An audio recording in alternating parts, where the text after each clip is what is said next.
এখানে ফার্মাসিস্ট কে আছে? ফার্মাসিস্ট হচ্ছে অনেক চারজনের ফর্ম করা আছে, ওদের নামে নবায়ন করি। ওদের নামে নবায়ন হবে। এতদিন কি করছেন? এই যে আপনারা যার নামে এটা লাইসেন্স, সে তো এখানে নাই। already this is expired. This is expired. বলছে expired license এবং সে তাও নাই। সে নাই। সে যদি থাকতো একটা কথা ছিল যে তার কোনো লজিক আছে।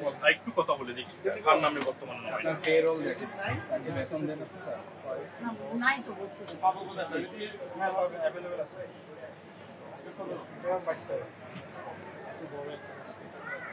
ওদের যে পেথিলিন মরফিনের লাইসেন্সটা দেখেন, লাইসেন্সটা পেথিলিন মরফিনের লাইসেন্সটা দেখেন।